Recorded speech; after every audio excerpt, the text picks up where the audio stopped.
اعوذ باللہ من الشیطان اللعین الرجیم بسم اللہ الرحمن الرحیم امام علیہ السلام کو السلام علیکم ورحمۃ اللہ وبرکاتہ۔ اسلام کے بعد میرے بھائیوں دیکھو مجھے کافی لوگوں نے فون کر کے بھی کہا ہے، ریکویسٹیں بھی کی ہیں، میسج بھی بھیجے ہیں، وائس بھی کی ہے۔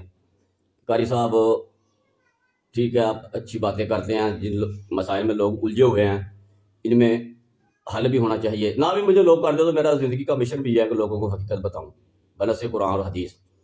کچھ لوگ میرے بھائی کہتے ہیں کہ حضرت ابو بکر نے نبی پاک کو جماعت کرائی، نبی پاک نے پیچھے نماز پڑھی۔ میں نے جو کتابیں جو میری تحقیق ہے میں اس کی بات کروں گا۔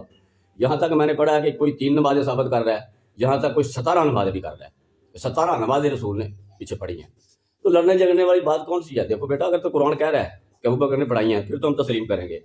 اگر قرآن کہہ رہا ہے کہ کوئی رسول کے آگے کھڑا ہو ہی نہیں سکتا کلمہ پڑھنے والا، تو پھر اب تو ہم نہیں مانیں گے۔ ماننا بھی نہیں چاہیے، پھر قرآن کی بات ماننی چاہیے۔ شیعہ سنی وہابی دیوبندی یہ تو بعد کی باتیں ہیں۔ اللہ کا قرآن لاریب اور بے عیب ہے، تو آؤ اللہ کے قرآن سے آج دیکھتے ہیں کہ کیا واقعی کوئی امتی رسول کو نماز پڑھا سکتا ہے، جماعت کرا سکتا ہے؟ یہ دیکھنا ہم نے۔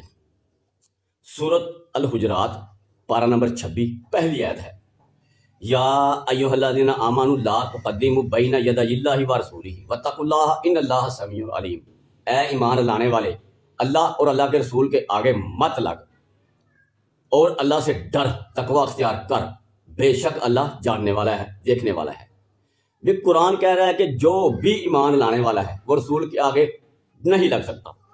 میرے اہل سنت بھائیوں کی کتابوں میں جو اس کا شان نزول لکھا ہوا وہ یہ بھی لکھا ہوا ہے کہ یہ اس وقت آئی تھی کہ جس وقت بنی تمیم قبیلے عرب کے لوگ نبی کے پاس آتے تھے، وفود آتے تھے اور وہ کہتے تھے ہمارے قبیلے میں آپ سردار کوئی امیر مقرر کر دیں۔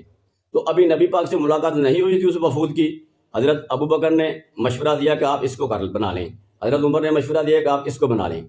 تو ابھی رسول کا حکم نہیں ہوا ان پہ کہ آپ یہ کریں، تو انہوں نے پہلے ہی رائے دی اپنی۔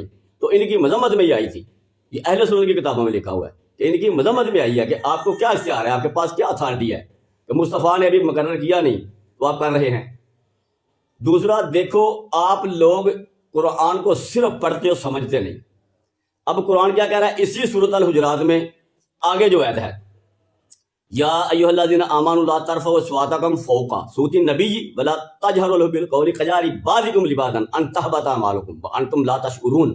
اے ایمان لانے والے، رسول کے آگے اپنی آواز اونچی کرے گا تو تیرے عمل حبط، ضائع، اکارت، ضبط کی ہوئی چیز واپس مل جاتی ہے، حبط واپس نہیں آتا۔ تو اللہ تو کہہ رہا ہے کہ کوئی کلمہ پڑھنے والا، ایمان لانے والا مصطفیٰ کے آگے اپنی آواز اونچی نہیں کر سکتا، تو مصطفیٰ کے آگے کھڑا کیسے ہوگا؟ یہ سوچو نا، قرآن ہے، میں کوئی ناول یا کوئی ڈائجسٹ نہیں پڑھ رہا۔ تو نبوت کو پہچانو، مقام رسالت پہچانو، ادب رسالت پہچانو۔ ویسے تو کہتے ہو ختم نبوت پہ ہم اپنی جان دے دیں گے، ناموس رسالت پہ جان دے دیں گے، تو یہ بھی تو ناموس رسالت کا ایک حصہ ہی ہے۔ دیکھو نا، مصطفیٰ کی توہین نہیں ہے، ٹھیک ہے، ناموس رسالت پہ ہماری جانیں قربان، ختم نبوت پہ ہماری جانیں قربان۔ وہ لعنتی ہے جو بھی ہے جو کہتا ہے کہ نبی کے بعد کوئی نبی آیا ہے، وہ لعنتی ہے چاہے کوئی بھی ہے۔ تو یہ بھی دیکھو نا، ناموس رسالت کا یہ بھی ایک حصہ ہے، ایک گراؤنڈ ہے۔ آقا مصطفیٰ کا کیا مقام ہے، کیا شان ہے۔ اللہ تو مصطفیٰ کے سامنے کسی کی آواز اونچی برداشت نہیں کر رہا، تو کسی کلمہ پڑھنے والوں کو آگے کھڑا کر دے گا۔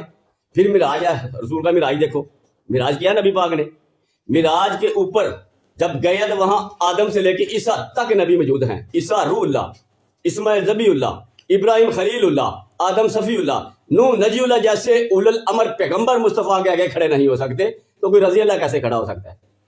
یہ بھی تو بات ذہن میں رکھا کرو نا۔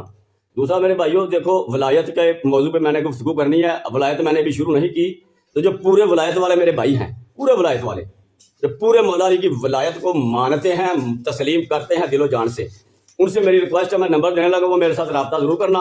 میں نے رسول پاک کی شہادت بھی بتانی ہے، اوپن بتانی ہے، حق کو چھپانا نہیں چاہیے، یہ لوگ بتاتے ہی نہیں۔ کربلا معلیٰ میں حسین پاک کی شہادت ہوئی ہے، وہ سب بیان کرتے ہیں، کرنی بھی چاہیے۔ رسول جو حسین کا بھی آقا ہے، نانا ہے، تو مصطفیٰ سے شروع ہو نا، کہ مصطفیٰ کی وفات کیسے ہوئی، انتقال کیسے ہوا، شہادت کیسے ہوئی، یہ میں نے بتانی ہے۔ مجھے دوسرے لوگ ریکویسٹ بھی کر رہے ہیں کہ قاری صاحب شیعہ جو ہیں وہ نبی پاک کی ازواج کو، بیویوں کو نہیں مانتے، اس کی کیا وجہ ہے؟ تو یہ جو سیکرٹ کچھ راز ہوتے ہیں، میں سیکرٹ نہیں رکھوں گا، لیکن میرے ساتھ فون پر رابطہ ضرور کریں جو پورے ولایت والے ہیں، لازمی کریں، 0340 61 51 931 قاری دلاور حسین جٹ۔